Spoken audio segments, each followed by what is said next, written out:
Hi, I'm Ashleigh Wehmeyer, and I'd like to welcome you to another episode of Real Estate Uncorked, where I marry my love of our wonderful Virginia wine industry with my love of all things real estate. This is Effingham Manor.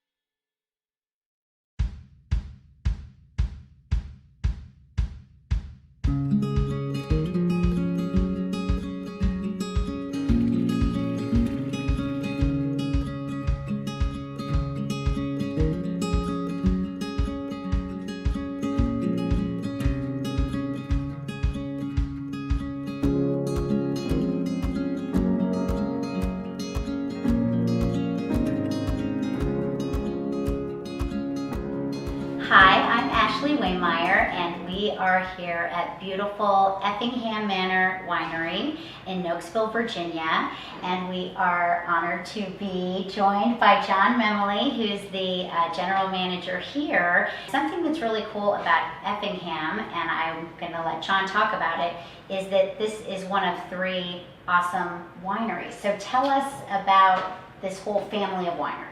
Well, the family starts with the patriarch, which is Chris Pierman. And Chris, for those that don't know Chris, is kind of legendary in the Virginia wine industry. Has opened almost 24 wineries throughout the state, either as a proprietor or as a consultant.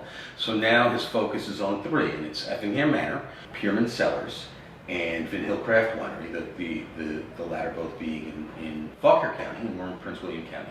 So while the 3 wineries are separate, we are managed the same. We have the same winemaking team and some of the same management. And so you actually manage all 3? So my role is kind of, imagine a restaurant, and you have the front of the house and the back of the house. So I'm the front of the house for all 3.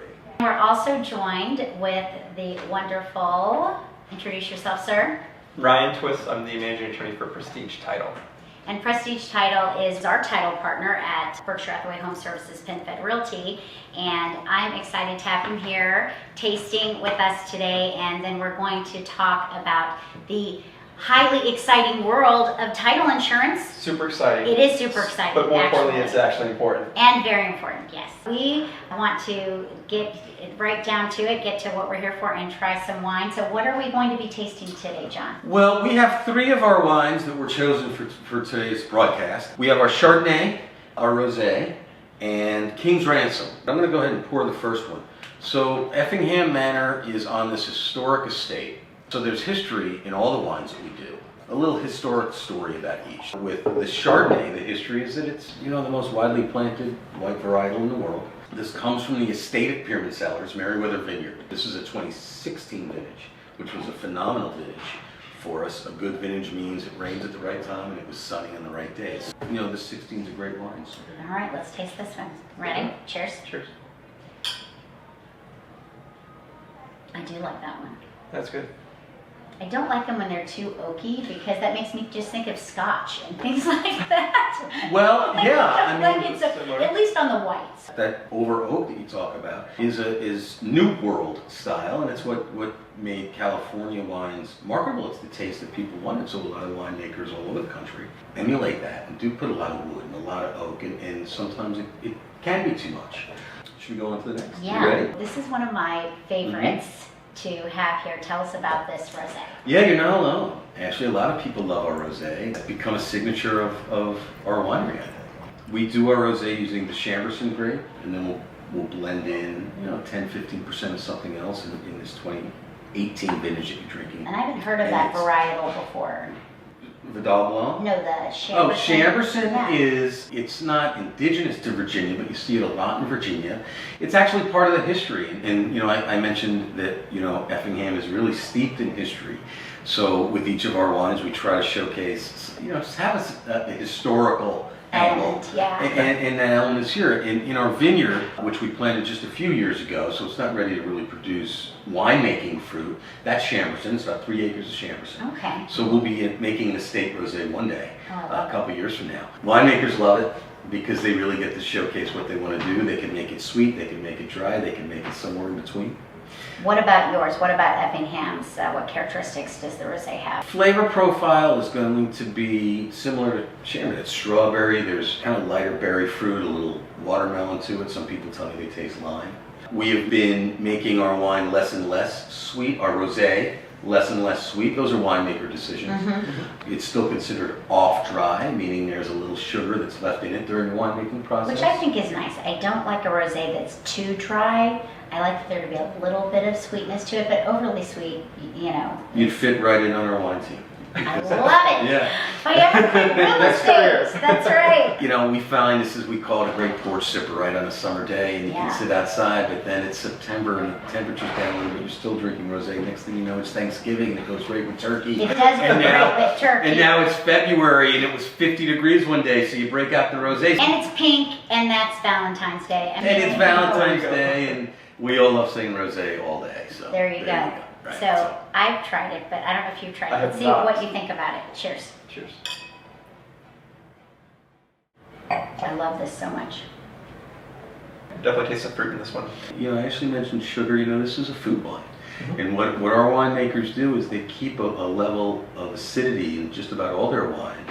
And that's not a bad thing. It's on purpose. That's to make them go well with food. You know. If you only had one or two cheeses on your cheese plate with your fruit, what would you pick to go with this? Well, because it's light, I would want something a little lighter.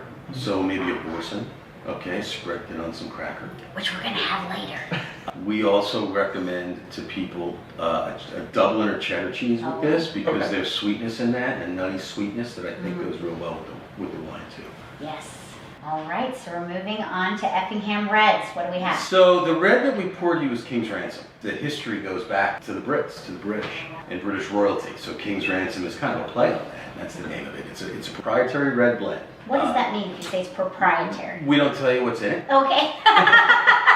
and it's using premium fruit. Okay. Okay, so this is a Bordeaux blend. So a Bordeaux blend means, you know, grape types, varietals originally cultivated in the Bordeaux region of France and have been brought here to the United States, in this case Virginia, grown, blended to make this wine.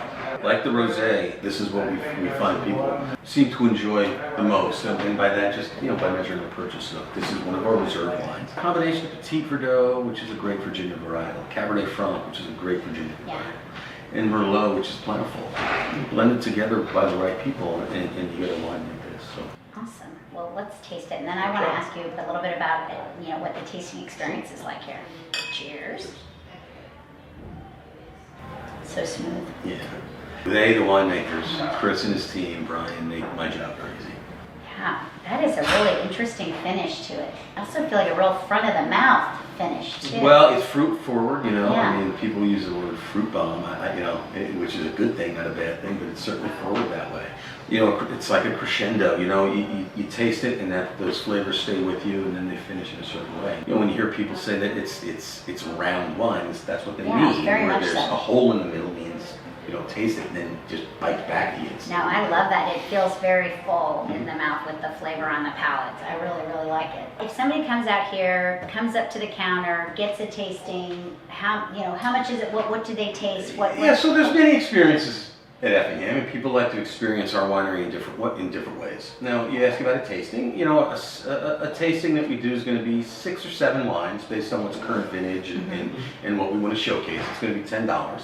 And we'll walk you through with one of our trained people that are going to educate you and tell you about the history of the house, tell you about the history of the wine, and hopefully provide you with a good, 30, 45-minute experience. The purpose being to find what you like, so you can buy and enjoy here or maybe take home. We have other experiences as well, where we do a food and wine pairing. It's going to be 5 wines with foods that are chosen specifically for the wines that we'll do out on our porch or in one of our outer rooms that people like. And then for larger groups, we'll do luncheons as well.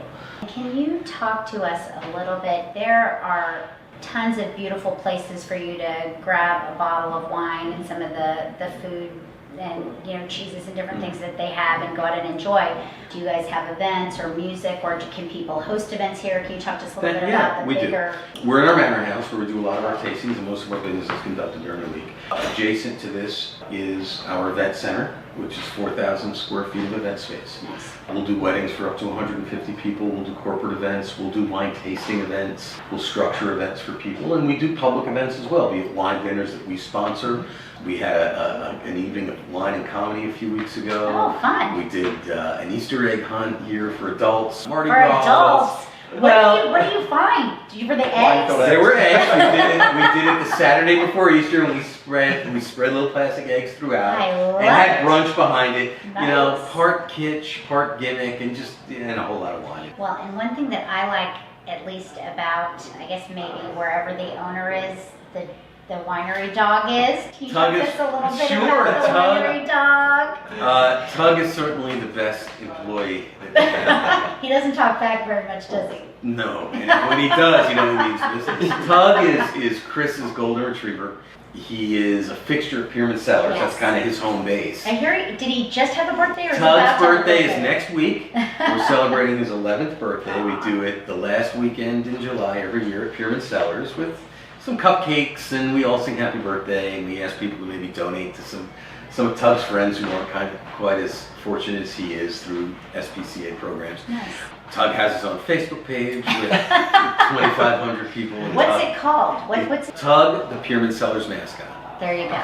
So you can follow him. And we keep After you track follow of me, after you follow Effingham, Yes. then follow Tug. Follow Tug. He will respond to questions. John, thank you so much for allowing us to come out here, taste these wonderful wines. I really love to share Virginia wines that I love, properties that I love. There's great people here at Effingham and at Pyramid, and I can't wait to go to Vent Hill. That's one of the three that I've not been to yet, so I definitely want to go out there and check out all the history that's at Vent Hill. There's like some foreshadowing there for the next I episode. hope so. I hope so if I play my cards right. We're gonna grab a bottle of rosé. Okay, we'll get it And for they you. made a beautiful, beautiful plate for us that we're gonna be showing you. And Ryan and I are gonna go out and talk title insurance. We'll do it. All right. All right, well, Thanks thank so you for much. letting me Thanks so show much. our wines. Thank you for letting me talk about this winery, which I do often. I love doing it every day. And welcome, enjoy. Thank you. Thanks so much. Take care.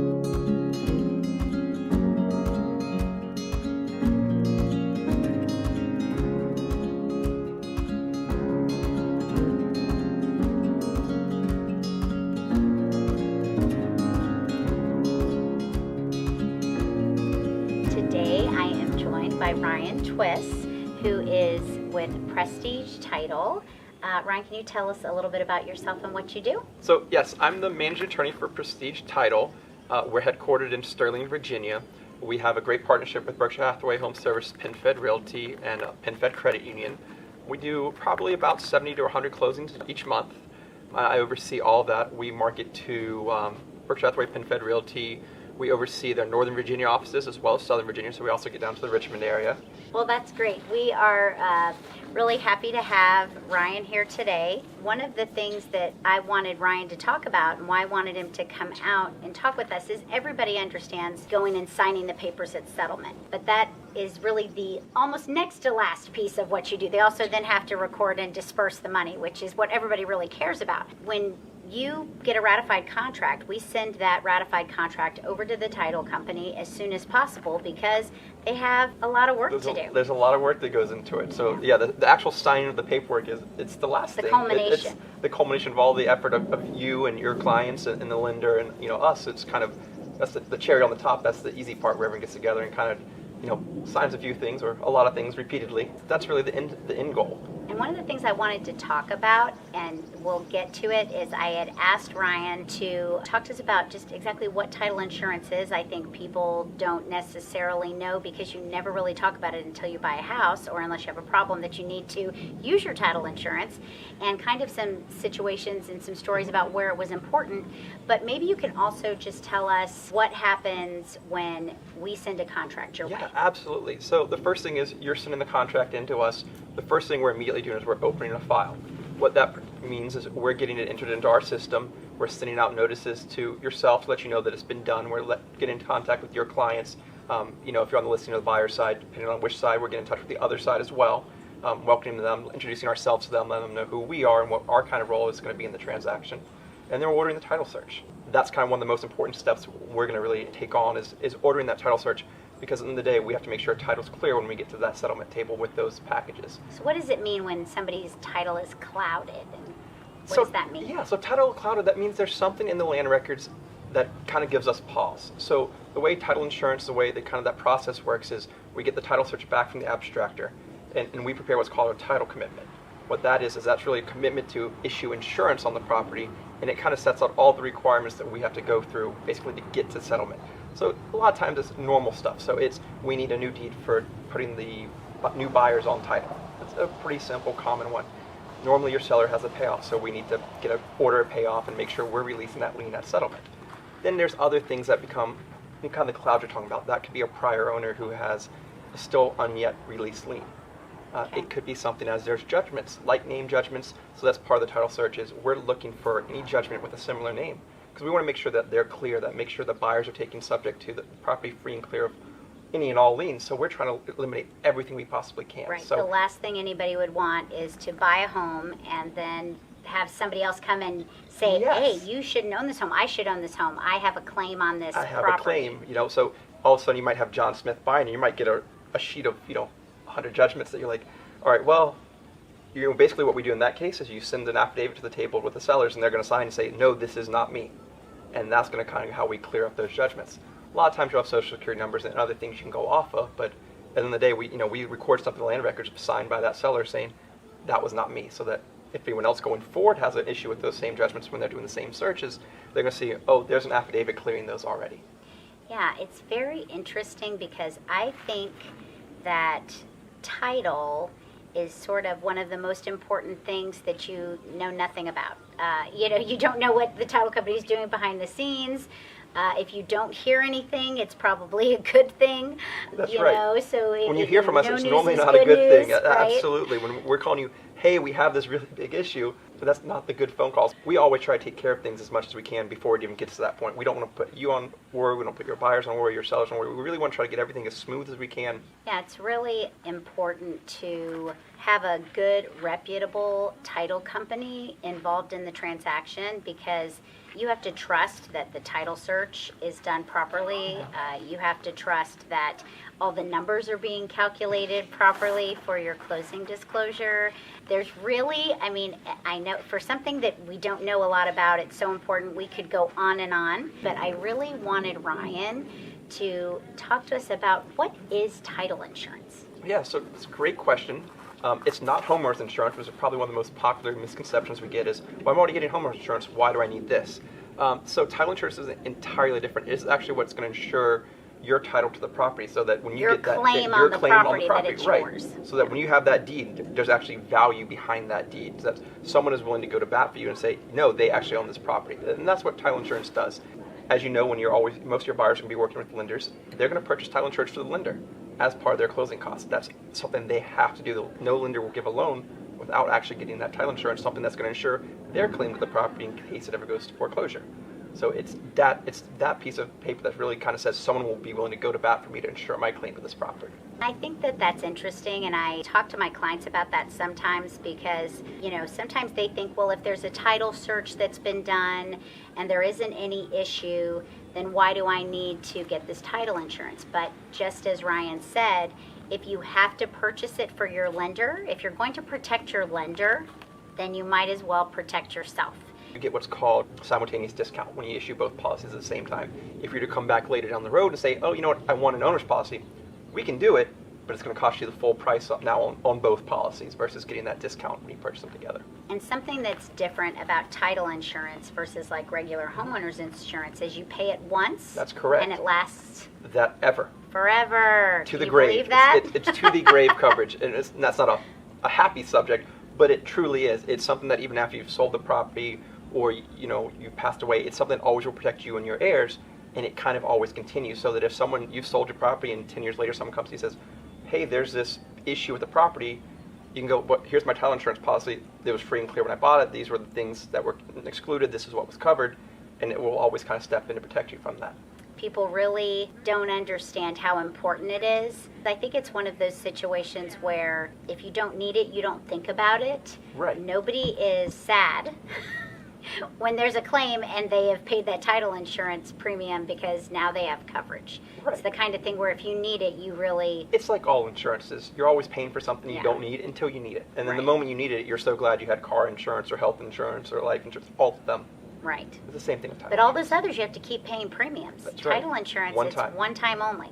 What you see in your loan estimate, it's never going to be more than that. It will only be that or less should you choose. One of the things when you purchase a home, if you're using a lender and you're going to be getting a mortgage, you're not paying with cash, is your lender has to provide you with a loan estimate. And one of those line items on your estimate is the title insurance. When we go over the contract, and I always try to go over the contract with my buyers, we get to the section about title insurance, it always says, that you have the ability to buy or you may purchase it, and I always say, you don't have to, but you should.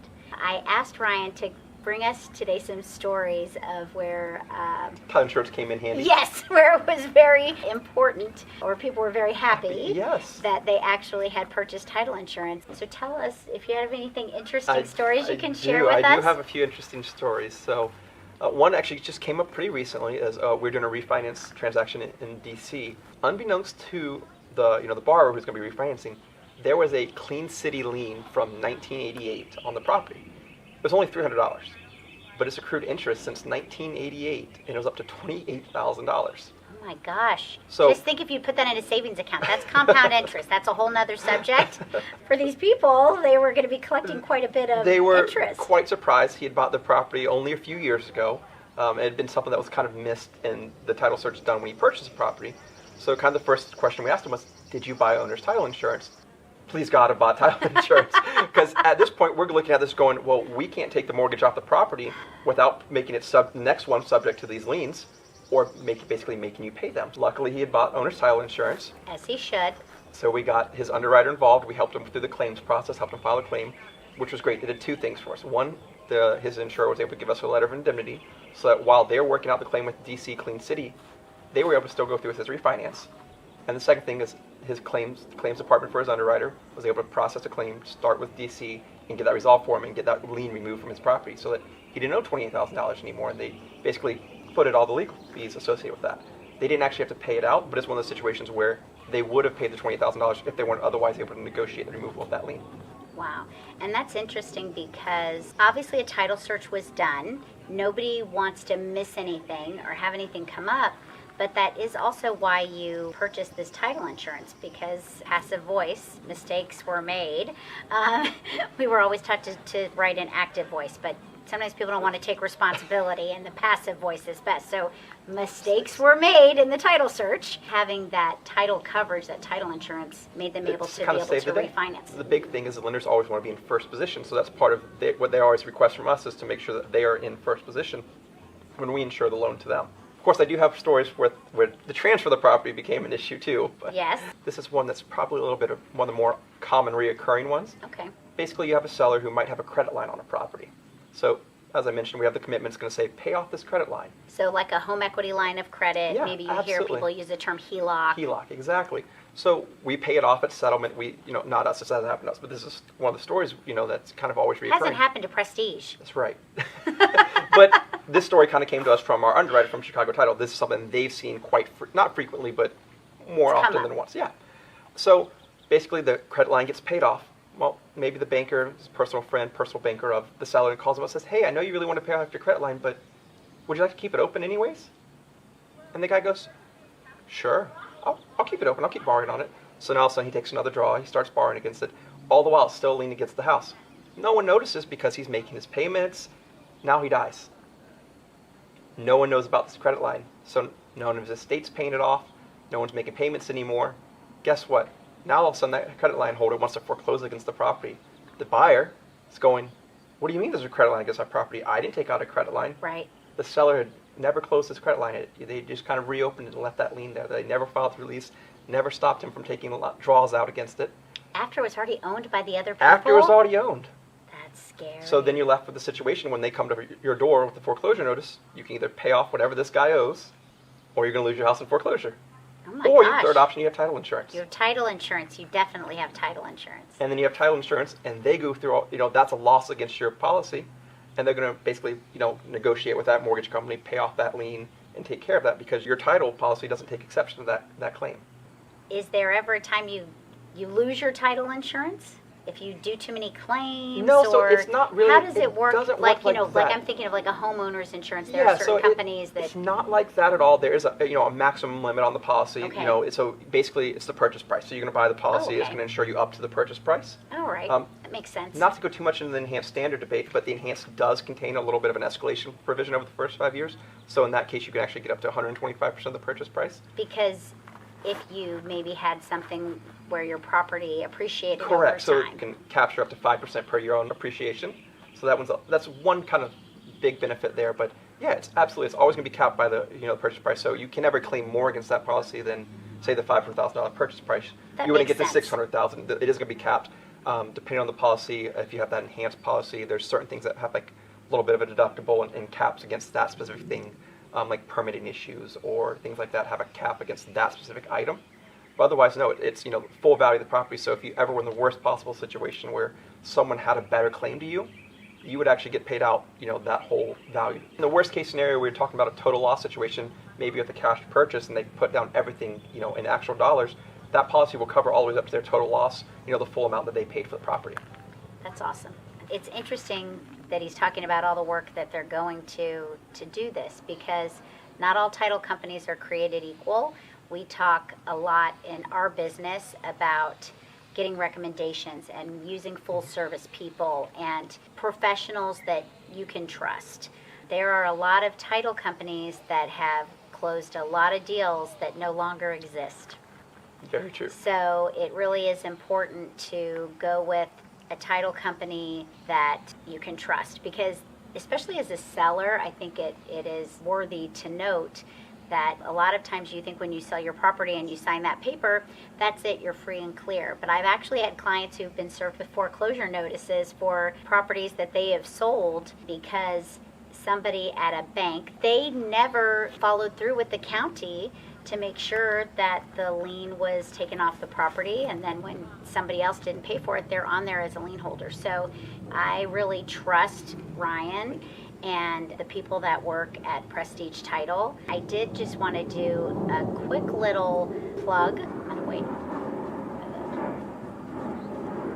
One of the perks that you get when you go with PenFed Mortgage, a PenFed Realtor, and Prestige Title, who is our title partner, we have a special program that is started this year where you get 0.5% back on your loan amount.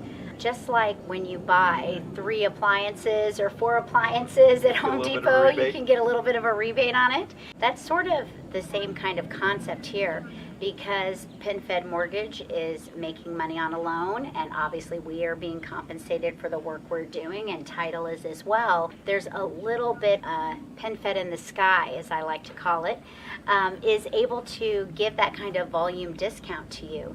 I would really like to thank Ryan for coming out and telling us all what title insurance really is.